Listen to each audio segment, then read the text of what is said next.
comme je le faisais tout un temps. Je sais qu'il y a une ou deux personnes qui me l'ont demandé il y a quelques temps de refaire des vidéos justement lecture historique. Voilà, j'ai un autre sujet en préparation, mais c'est pour la prochaine fois. Donc dans les prochaines fois. Alors donc c'est Secret d'histoire de Stéphane Bern. Mon cher Stéphane Bern que j'adore. Et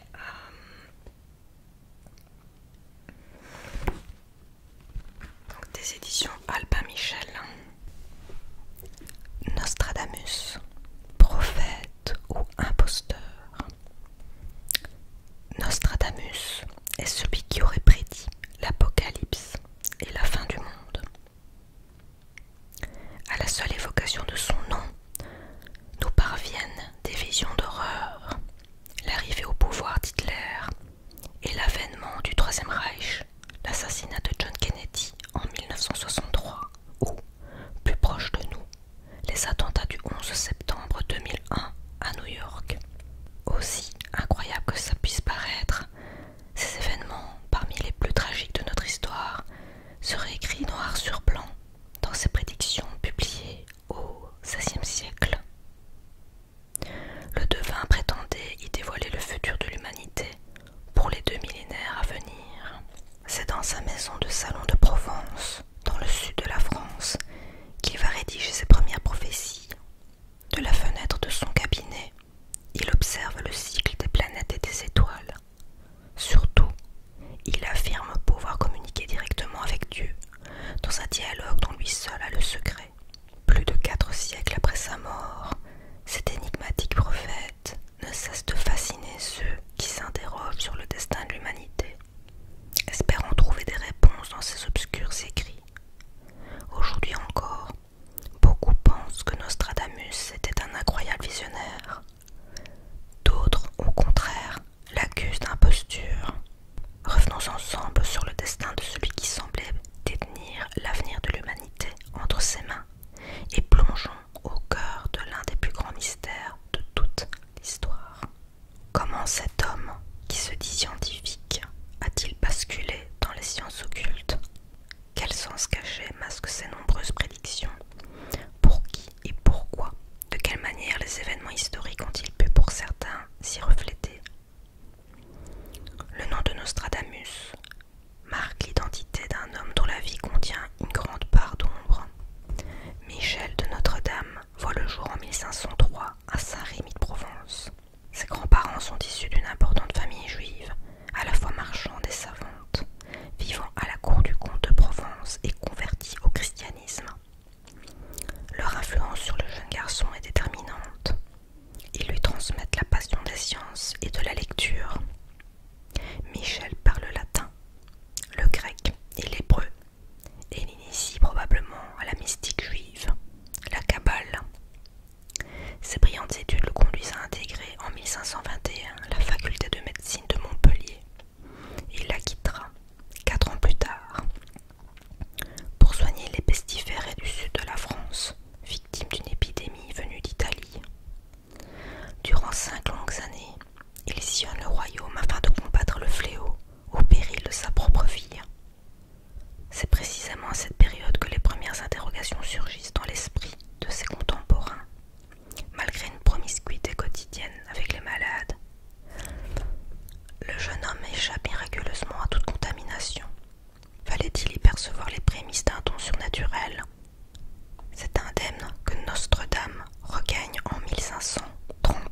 afin de tenter d'en découvrir le sens caché.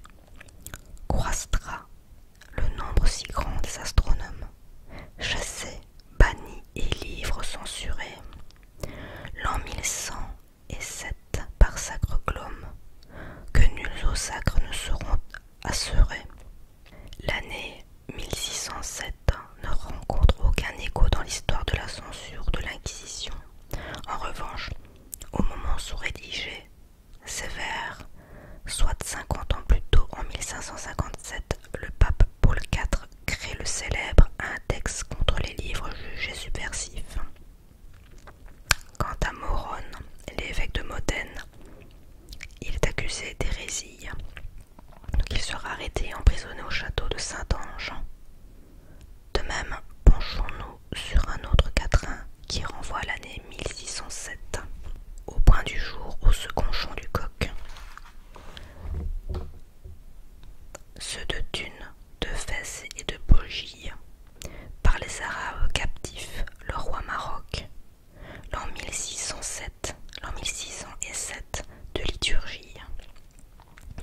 Il ne subsiste aucune trace de cet épisode pour l'année 1607, mais le roi du Maroc, Mohamed Al-Mahdi, est assassiné par le pacha d'Alger lors d'opérations lancées par les Turcs contre les villes de Fès et de Bogie en 1557.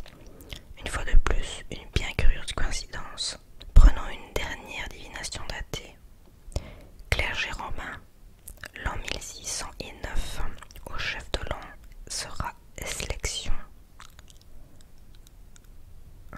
d'un grillé noir de la compagnie issue, qui on ne fut si malin.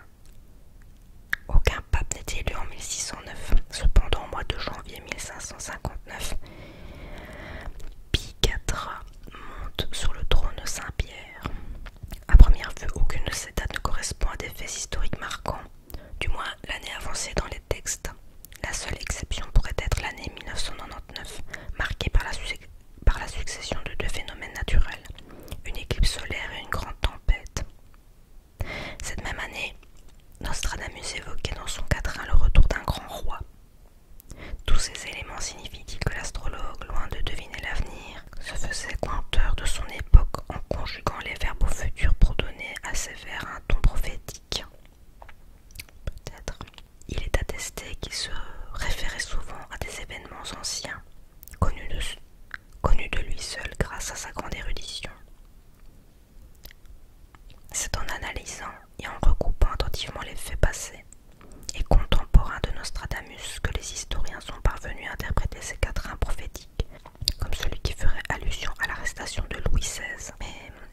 Mais tout est subjectif et affaire d'interprétation. Il semblerait qu'en réalité, il se réfère à un épisode s'étant déroulé en 1562 dans la province du Maine, théâtre d'affrontements entre catholiques et protestants. Un ancien moine devenu chef de bande, le capitaine de Richelieu, défraya la chronique en se livrant de terribles exactions dans la région où se trouvent les communes de Varennes, Fautorte et Ernée. En parcourant la région, on peut également visiter le lieu dit de la Pierre Blanche et la forêt de Rennes en grenouille. Autrefois orthographié Rennes, donc R-E-I-N-E-S. Ces révélations récentes mettent en lumière une nouvelle lecture des prophéties et nous apportent un autre éclairage sur la conception historique de l'époque. Pour les Européens alors, l'histoire n'était pas perçue de manière linéaire mais cyclique. Deux forces contraires régissaient son cours, le bien et le mal, source d'espoir et de catastrophe. Ainsi, en lisant le passé, Nostradamus donnait-il une lecture des événements à venir, puisque chacun sait que l'histoire n'est qu'un éternel recommencement. Une dernière question subsiste. Quel était alors le véritable but de ces centuries? Il serait incongru d'imaginer que le prophète ait cherché à s'enrichir par leur vente. Nous savons qu'il est destiné à un public restreint, composé majoritairement d'érudits et d'humanistes, à même de comprendre les subtiles références historiques qui composaient ces vers.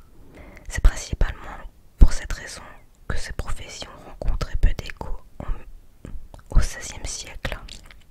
L'ouvrage n'est devenu un best-seller que bien plus tard. On ne peut pas non plus certifier que ces prédictions aient été utilisées de manière propagandiste.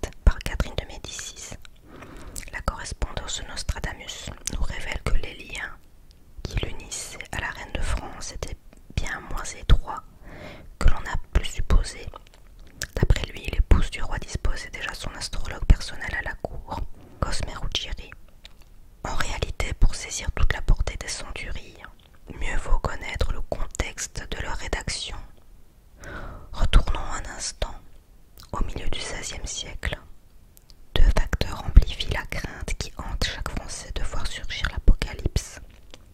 Tout d'abord, l'Europe chrétienne est sous la menace directe des Turcs ottomans, assimilés à l'Antéchrist, qui font le siège de Vienne en 1529. Parallèlement, la réforme protestante se propage et les réformés sont considérés par les catholiques comme des ennemis. Or, au moment même où Nostradamus rédige ses prémonitions, les premières guerres de religion sont amorcées en France. Il est aisé d'imaginer à quel point les esprits s'effraient au vu des circonstances qui alimentent ce climat de terreur. Force est de constater que bien peu de ces 942 quatrains se sont réalisés postérieurement à leur publication. Il peut donc s'agir davantage de pur concours de circonstances que d'un travail intellectuel méticuleux qui annoncerait la résurgence cyclique d'événements passés. C'est un fait, la puissance des textes prémonitoires de Nostradamus repose sur un mystère insondable qui leur permet de se prêter à toutes les significations. Son ouvrage fait aujourd'hui encore l'objet d'interprétations plus ou moins cohérentes, à tel point que ses abondantes tentatives de traduction dépassent la Bible, tant au niveau du nombre d'éditions que des chiffres de tirage cumulés. Le génie de Nostradamus est sans doute d'avoir rendu sa prose inintelligible, brouillant constamment les pistes. Les sujets, les lieux et les époques, mais ne nous leurrons pas. Derrière cet apparent désordre se cache une véritable homogénéité qui confère à son œuvre cet aspect incroyablement prophétique. Certains sont allés jusque dans son tombeau pour tenter de percer le mystère qui entoure cet homme énigmatique. On rapporte même que la date de la profanation était inscrite sur sa pierre tombale. Sa dépouille est conservée à Salon-de-Provence, dans le village où il a vécu ses dernières heures. La légende raconte qu'il aurait été enterré debout pour continuer à écrire. En nous approchant du tombeau, nous pouvons déchiffrer son épitaphe. C.J. Michel Nostradamus, dont la plume a consigné les événements futurs de la terre entière. Vous qui viendrez plus tard, ne troublez pas son repos. Une chose est sûre, qu'il ait été un authentique prophète ou un habile imposteur, Michel de Notre-Dame restera par ses écrits l'un des plus grands génies de son temps, un brillant historien et un formidable humaniste qui aura su habilement se servir du passé pour alerter les hommes sur les dangers que l'avenir leur réservait. Ensuite, il y a un paragraphe donc sur la grande mode des astrologues. Cette année, les aveugles ne verront que bien peu, les sourds entendront assez mal et les muets ne parleront guère. Rabelais a le trait dur et se moque facilement des travers de ses contemporains. Il faut dire qu'avec les astrologues qui pullulent en France et en Europe au XVIe siècle, il y a de quoi faire. La Renaissance confirme le succès des devins en tout genre. Précisons qu'il s'agit à l'époque d'un art enseigné à la faculté. Il faut comprendre qu'il y a l'astrologie et astrologie. D'un côté, on trouve l'astrologie dite judiciaire qui souligne le pouvoir des astres sur les mortels, et de l'autre, l'astrologie dite naturelle qui montre les effets de ces mêmes astres sur la Terre et ses composants. Et enfin, il y a l'astrologie sphérique, appelée aussi astronomie. Cette dernière sera progressivement séparée des deux premières, qu'on ne se prive pas de railler. Rappelez donc de même qu'Érasme, mais aussi Jean Calvin, plus tard, qui iront aux abus de ces faiseurs d'horoscopes